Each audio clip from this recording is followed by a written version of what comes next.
Navidad, la época más feliz del año. No solo es la más feliz del año, sino en especial la más feliz para todos los creyentes, que sabemos que Jesucristo es nuestro Salvador personal. Eso no significa que no sea una época feliz para los no creyentes, porque creo que en su mayor parte lo es. Hay situaciones especiales en las que las personas han perdido a sus seres queridos, quizá en Navidad, o quizá no les quede mucha familia o ninguna, y así la Navidad a menudo puede ser una época de tristeza, dolor y pesar. Pero por lo general es la época más feliz del año y hay una razón para ello. Y al pensar en cómo celebramos los creyentes que vamos a la iglesia, por ejemplo, pues cantamos villancicos, vamos a las tiendas, compramos y envolvemos regalos y decoramos árboles y tenemos fiestas y compañerismo y festejamos y lo pasamos de verdad genial. ¿Y qué hay del resto del mundo? Hacen lo mismo, solo que dejan a Dios por fuera casi todo el tiempo. Piensan muy poco en Él y quizá no van a la iglesia, al menos la mayor parte. La cuestión es esta: ¿qué hace de la Navidad la época más feliz del año? Hay otras épocas que son quizá, en cuanto al clima, mucho mejores. ¿Por qué Navidad? Les diré por qué. Porque la Navidad es la época en la que las personas dan más que en cualquier otro tiempo del año. Hablamos de comercializar la Navidad y hablamos de que deberíamos hacerla más solemne y demás, y no hay duda al respecto. Y muchas personas no entienden de qué se trata la Navidad. Nunca comprenden cuál es su verdadero significado, pero es la celebración de ese momento, ese tiempo trascendental en la vida, ese tiempo crítico en la vida. Ese tiempo cuando Dios vino al mundo por medio de su Hijo Jesucristo a redimir a toda la humanidad mediante su cruz. De eso se trata esto. Y así, al pensar en la Navidad y en todo el comercialismo, decimos, la gente debería dejar de hacer esto. Bien, la verdad es que comprar regalos y dárselos a las personas que amamos, a las personas que agradecemos, personas que apreciamos, no hay nada de malo en eso. Pero hay personas que se exceden y en enero y febrero, al recibir su estado de cuenta, quizá desearían no haber sido tan generosas. Pero la verdad es que hay más para dar que solo algunas cosas físicas o cosas materiales. Pero este es un tiempo para dar. Es un tiempo muy especial para dar. Es lo que la Navidad significa para todos, que Jesucristo nos dio no solo lo mejor de sí, sino que dio su vida. Y quisiera hablar en este mensaje justo de eso, de la Navidad, tiempo para dar. Quisiera que me acompañe a Lucas capítulo 2. Y quisiera que veamos este relato. Lo hemos leído 1000 veces, 1000 veces. Nunca pasa de moda. Porque es el corazón de lo que todos los creyentes en verdad creemos. Que Jesucristo de veras era Dios, que vino en carne humana para andar entre nosotros, mostrarnos la verdad, revelarnos la verdad, enseñarnos la verdad, morir en una cruz y hacer de esa verdad una realidad viva en las vidas de todos. Comencemos en el capítulo 2, versículo 1. Aconteció en aquellos días que se promulgó un edicto de parte de Augusto César que todo el mundo fuese empadronado. Este primer censo se hizo siendo Cirenio gobernador de Siria. E iban todos para ser empadronados, cada uno a su ciudad. Y José subió de Galilea, de la ciudad de Nazaret, a Judea, la ciudad de David, que se llama Belén, por cuanto era de la casa y familia de David, para ser empadronado con María su mujer, desposada con él, la cual estaba encinta. Estando ellos allí se cumplieron los días de su alumbramiento, y dio a luz a su hijo primogénito, y lo envolvió en pañales, y lo acostó en un pesebre, porque no había lugar para ellos en el mesón. Había pastores en la misma región que velaban y guardaban las vigilias de la noche sobre su rebaño. Y he aquí se les presentó un ángel del Señor, y la gloria del Señor los rodeó de resplandor, y tuvieron gran temor. Pero el ángel les dijo, no temáis, porque he aquí os doy nuevas de gran gozo, que será para todo el pueblo, que os ha nacido hoy en la ciudad de David un Salvador, que es Cristo el Señor. Esto os servirá de señal. Hallaréis al niño, envuelto en pañales, acostado en un pesebre. Y repentinamente apareció con el ángel una multitud de las huestes celestiales que alababan a Dios y decían, Gloria a Dios en las alturas, y en la tierra paz, buena voluntad para con los hombres. Sucedió que cuando los ángeles se fueron de ellos al cielo, los pastores se dijeron unos a otros, Pasemos pues hasta Belén y veamos esto que ha sucedido y que el Señor nos ha manifestado. Vinieron pues apresuradamente y hallaron a María y a José y al niño acostado en el pesebre. Y al verlo, dieron a conocer lo que se les había dicho acerca del niño. Y todos los que oyeron se maravillaron de lo que los pastores les decían. Pero María guardaba todas estas cosas, meditándolas en su corazón. Y volvieron los pastores, glorificando y alabando a Dios por todas las cosas que habían oído y visto, como se les había dicho. ¡Qué historia! ¿Cuántas veces hemos leído esa historia? Navidad tras Navidad, ¿y no es interesante que nunca pase de moda? ¿Por qué? Porque el Evangelio no pasa de moda. La esperanza, y el ánimo, y el gozo, y la certeza, la confianza, y el perdón, y el amor, y el gozo que el Señor Jesucristo pone en nuestro corazón no pasan de moda. Quisiera que vea en este mensaje algo, y es que todo en Navidad tiene que ver con dar. Y comenzaremos viendo el nacimiento de Cristo y entenderemos cómo todo lo que rodea ese nacimiento, cada parte de ese nacimiento, tiene que ver con lo que damos. Y comenzaremos, por ejemplo, con la misma Virgen María. Y quisiera que vea lo que ella dio más de lo que nos damos cuenta. Y si se fija, la Biblia dice en el versículo 38 del primer capítulo de Lucas, María dijo al ángel que había anunciado lo que Dios haría, que ella concebiría por el Espíritu Santo y daría a luz un hijo, y se llamaría su nombre o se le llamaría Hijo de Dios. Ella dijo así, después que él dijo, nada hay imposible para Dios. María dijo, he aquí la sierva del Señor, hágase conmigo conforme a tu palabra. Y el ángel se fue de su presencia. Bien, ¿qué dio María? María ante todo dio su cuerpo, porque el ángel dijo, en tu vientre nacerá el Mesías. Será llamado Hijo de Dios. Su nombre es Jesús. Bueno, ella dijo, hágase conmigo conforme a tu palabra. Es decir, se rindió, dio su cuerpo para llevar en su vientre al Hijo de Dios. Pero no es todo lo que dio, porque estoy seguro de que mientras el ángel hablaba, pasó esto por su mente, quizá en un tono muy serio. ¿Qué significa esto? Porque mire, en ese tiempo, si un esposo o una pareja estaba comprometida, era como estar casados, eran marido y mujer, solo que el matrimonio se consumaba hasta el final del periodo de compromiso. Bien, si una mujer quedaba embarazada durante ese periodo, era considerada culpable de adulterio. Se le llamaba ante los ancianos de la ciudad y estos hacían un juicio. Y claro, era avergonzada y deshonrada. Y cargaba con la culpa y recibía la condena de sus amigos y su familia. Y en especial María tendría que lidiar con este asunto de qué pensaría José. Porque en su mente, decía ella, pensaría, ¿qué pensaría él?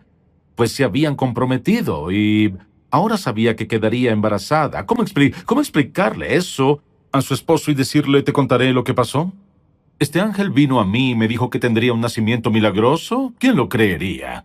Además, si les hubiera dicho eso a los ancianos de la ciudad, no lo habrían creído. ¿Un nacimiento milagroso? ¿Un nacimiento virginal? Eres culpable de adulterio. Y recordará en el capítulo 8 de Juan, cuando la mujer fue sorprendida en el acto de adulterio y fue llevada ante Cristo por los fariseos, los escribas y los saduceos. ¿Recuerdan lo que dijeron? Dijeron, Rabí, según la ley de Moisés, esta mujer sorprendida en el acto de adulterio es culpable de adulterio y según la ley de Moisés debe ser apedreada hasta morir. Imagínese todas las cosas que pasaron por la mente de María. Estuvo dispuesta a dar su cuerpo, pero les diré algo más que dio, puso su reputación en juego. Y mire, claro que sabemos que el ángel también le habló a José y él entendió. Pero cuando el ángel le habló a María, ella tuvo que lidiar con su reputación, debía lidiar con lo que pasaría. ¿Qué diría la gente? ¿Qué pensarían? ¿Cómo responderían? ¿Qué pensaría José? Pero Dios se había encargado de eso. Quisiera que vea que antes de que Cristo siquiera naciera, dar era parte de ese nacimiento. Es interesante si notan lo que ocurre, que el ángel del Señor apareció a los pastores en el campo. ¿Y qué dio el ángel? El ángel dio la noticia del nacimiento del Mesías. Y noten cómo leímos hace un momento lo que pasó. Y he aquí se les presentó un ángel del Señor, y la gloria del Señor los rodeó de resplandor, y tuvieron gran temor. Cualquiera lo habría tenido. Pero el ángel les dijo: no temáis, porque aquí os doy nuevas de gran gozo. Mire, esto no fue solo un anuncio. Eran buenas nuevas de gran gozo, que sería gozo para todo el pueblo. ¿Y cuál noticia les dio? Dijo así: que os ha nacido hoy, en la ciudad de David, un Salvador, que es Cristo el Señor. Había una enorme expectación en aquellos días, y este ángel se apareció no a reyes y a reinas y a gobernantes, sino a un grupo de humildes pastores. Y nació en un lugar humilde, anunciado por un ángel del cielo a humildes pastores, diciendo: esto servirá de señal. Hallaréis al niño envuelto en pañales y acostado en un pesebre, y en un lugar donde se apacienta el ganado. Bueno, quisiera que noten que el ángel dio más que solo noticias. Dio, escuché, aliento, una sensación de consuelo, una conciencia asombrosa de que las profecías respecto a la venida del Mesías, todas esas profecías ahora se estaban cumpliendo en una noche, en un lugar, anunciadas a un pequeño y humilde grupo de pastores. Pudo haber sido a personas de cualquier lugar. ¿Por qué a los pastores? Porque si se fija a lo largo de la vida de Cristo, Él se identificaba con los pobres y los humildes, no con reyes, reinas y gobernantes. ¿Y así qué pasa? Los pastores, cuando oyeron esto, ¿qué pasa? Las Escrituras dicen que de repente hubo una increíble aparición de esta multitud de huestes de ángeles celestiales, del ejército celestial de Dios, que alababan y decían: gloria a Dios en las alturas, y en la tierra paz, buena voluntad para con los hombres. Al usar la palabra paz está en la paz de la reconciliación. Es cuando Jesucristo entra en la vida de alguien, y esto es lo que hace: llega a su corazón pecaminoso, que a causa del pecado lo ha separado de Dios y lo reconcilia, es decir, lo restaura a una relación correcta con el Creador. Y lo que el ángel decía era esto: el Mesías ha nacido y la reconciliación se ha iniciado. El pecado que separa a la humanidad de Dios se ha resuelto de una vez por todas con la venida del Mesías. Y así, los ángeles cantaban haciendo alarde de la venida del Mesías. Gloria a Dios. Imagínense lo que dirían. Quizás solo veamos un poco de ello aquí. ¿Y luego qué pasa? La Biblia dice: después que los pastores lo oyeron, tenían algo para dar. Dijeron de inmediato: vamos directo a Belén, busquemos y hallemos a este niño.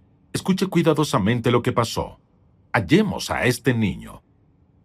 Y así fueron y, claro, Dios los llevó al lugar correcto. La Biblia dice que vinieron a toda prisa y pudieron llegar hasta María, José y el niño que estaba en el pesebre, como el ángel había dicho.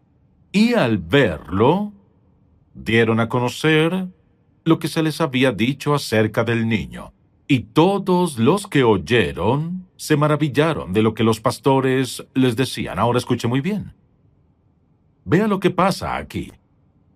Cuando los pastores oyeron la verdad de las huestes celestiales y del ángel del Señor, de inmediato fueron a averiguar si era cierto. Y claro que estaban convencidos al ver esta hueste celestial que glorificaba a Dios. Y fueron a indagar por su cuenta.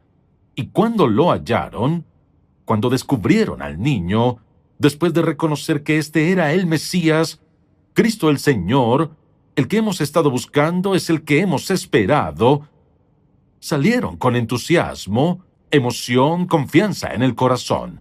¿Qué dieron? Dieron el primer testimonio personal del Hijo de Dios. Debieron haberlo hecho con entusiasmo, con emoción. Debieron haberlo hecho muy convencidos en su mente y corazón. Hemos visto al Mesías a quien hemos estado esperando. Quisiera que recuerde esto. Quisiera que recuerde la respuesta de quienes oyeron el testimonio personal de quienes vieron primero al Mesías, y hágase esta pregunta. ¿Es esta la forma en que respondo a la verdad? Escuche lo que pasa. Y todos los que oyeron se maravillaron de lo que los pastores les decían. Punto. No fue que escucharon y se dijeron, vamos a indagar, veamos si es verdad, averigüemos si es verdad. Se maravillaron y siguieron con su vida. ¿Y sabe qué pasa? Muchos aquí han hecho lo mismo. Han oído el Evangelio de Jesucristo claramente. Han oído el hecho de que sus pecados los separan de nuestro Dios. Y han justificado lo que oyeron muchas veces diciendo, no soy tan malo. Soy tan bueno como los demás y otras cosas. Pero en el fondo saben que han oído la verdad del Evangelio de Jesucristo. Cristo dijo, yo soy el camino, la verdad y la vida. Nadie viene al Padre sino por mí. Lo ha oído una y otra vez. ¿Y sabe lo que ha hecho? Ha hecho lo mismo que los que oyeron el testimonio de los pastores que vieron al Hijo de Dios de niño. Solamente se maravillan. Tan solo se limita a pensarlo, y lo ha dejado pasar, y sigue viviendo su vida como la ha vivido siempre, y sigue oyendo el Evangelio, pero en vez de aplicarlo a su corazón, en vez de escudriñarlo y preguntar a Dios, Señor, ¿este mensaje es para mí? ¿Tratas de hablar a mi corazón? ¿Me estás diciendo algo personalmente? ¿Hay algo con lo que deba lidiar en mi vida? ¿Es mi pecado lo que debo confesar? ¿Necesito arrepentirme? ¿Necesito ser salvo? ¿Y necesito ser lo que tú quieres? Solamente se ha seguido maravillando, escuchando y cerrando la mente y cerrando el corazón a la increíble verdad de Dios. Esto es lo que pasó. Los pastores, vea lo que dice la Biblia, dice, y volvieron los pastores glorificando y alabando a Dios por todas las cosas que habían oído y visto, como se les había dicho. Estaban emocionados. ¿Por qué? Habían visto al Dios vivo en carne humana. Ni se dieron cuenta cuánto habían visto, pero estaban convencidos de que este era el Mesías, el tan esperado Mesías. Los otros solo se maravillaron. ¿Será el caso suyo que solo se maravilla, se maravilla, se maravilla? Llega la Navidad y ve las escenas del pesebre que ha visto antes. Oye los villancicos que ha cantado o oído antes. Oye quizá uno o dos mensajes de Navidad que ha oído antes y solo sigue maravillándose con ellos. Lo que no comprende es esto. No sabe todo lo que ha perdido. Mire, la gente que oyó el testimonio de los pastores no se tomó el tiempo para averiguar y ver por sí misma. Vea lo que perdieron. Podrían haber visto al Mesías, podrían haber entendido quién era y reconocer al Salvador del mundo. Un día, cuando sus hijos crecieran, les podrían decir, ¿saben qué? Este hombre que predica y enseña es el Mesías. Es el Hijo de Dios. Yo lo vi. Yo lo vi con mis propios ojos cuando era un bebé en el pesebre. Lo vi cuando era un pequeño niño. Y debes saber, hijo, debes saber, cariño, que este hombre es el Hijo de Dios. Cree lo que dice. Solo se maravillaron de eso. ¿Se ha dado cuenta de cuántas personas a las que ha conocido les pudo haber relatado el Evangelio simple de Jesucristo que da vida eterna y que debido a que solo se maravilló, nunca decidió hacerlo, ni nunca se preguntó qué significaba para usted? ¿Cuánta gente se perdió la verdad del Evangelio porque usted solo se maravilló, en lugar de hacer algo personalmente? Bueno, quisiera que se fijen en alguien más aquí. No solo estos pastores tenían algo para dar, sino que alguien más tenía algo para dar. Del oriente, quizá de algún lugar cerca de Persia, o muy cerca, pues de ahí venían estos sabios. Quizá no llegaron allí esa noche, no podían. Pudo ser al día siguiente o la siguiente semana, pero llegaron. Estos hombres eran científicos, hombres muy intelectuales, y también eran filósofos. Recibieron el mensaje de que había nacido un rey, y que la luz que habían visto, esta extraña luz, la estrella resplandeciente, cualquier tipo de luz que haya sido, los conduciría al lugar exacto a donde nacería este niño. Y emprendieron un viaje, no sé cuánto tiempo, cuánto duró, pero no cabe duda de que Dios también dispuso, tal como dispuso la entrega del decreto de César Augusto, dispuso que uno de sus cuerpos celestiales comenzara a moverse y avanzara hasta llegar a Jerusalén. Al recibir esa luz, entendieron el mensaje de algún modo. Vinieron a Jerusalén y preguntaron: ¿dónde está el que nació, el rey de los judíos? Y por supuesto que decían que había de nacer en Belén, y luego lo hallaron. Y cuando lo hallaron, ¿qué hicieron? Cayeron de rodillas, y la Biblia dice que dieron oro, incienso y mirra. ¿Cuántos eran? No lo sabemos. Dieron 3 regalos. Pudieron haber sido 3, pudieron haber sido más. Pero dieron regalos dignos de un rey. Y si se fijan, todo lo que rodea el nacimiento de Jesucristo tiene algo que ver con alguien que da algo. Y además, está otro que también dio, que es Dios el Padre. Y Dios el Padre había dado muchos más regalos antes de este. Nos había dado este planeta Tierra, en el cual nos dio una tremenda abundancia de cosas. Y dio esos cuerpos celestes, el sol, la luna, las estrellas, para alumbrarnos. Nos dio las estaciones para fecundidad y cambio de belleza.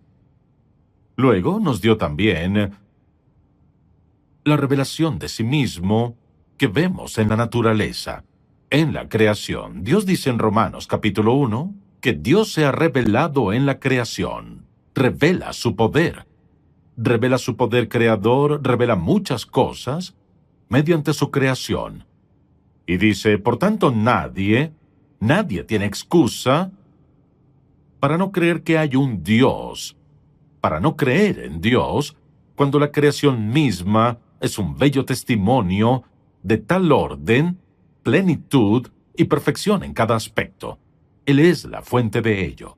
Y al pensar en todo lo que Él ha dado la revelación de sí mismo, pero también ha dado lo más precioso que podía darnos, que fue su Hijo unigénito, el Señor Jesucristo. Y con Él nos dio el perdón de nuestros pecados. Él nos dio la posibilidad y el privilegio de ser un hijo de Dios, una persona en la familia de Dios. Él nos dio la promesa, la presencia de su Espíritu Santo en nosotros, lo que significa que cada creyente tiene dentro de sí mismo y en su ser al Dios vivo viviendo en su interior. Él nos dio la promesa de la provisión, la protección, su presencia y algo de prosperidad en nuestras vidas. No se le olvidó nada. Pero por lo que nos dio por encima de todo, lo que nadie más podría darnos es el regalo de la vida eterna. Y todo eso viene gracias a su Hijo Jesucristo. Nos ha dado muchas cosas. Nos ha dado la vida misma. Y nos dio una mente creativa que descubre y crea y desarrolla. Pero sobre todo nos dio a su Hijo Jesucristo. Piensa en esto un momento. Si todo en torno a su nacimiento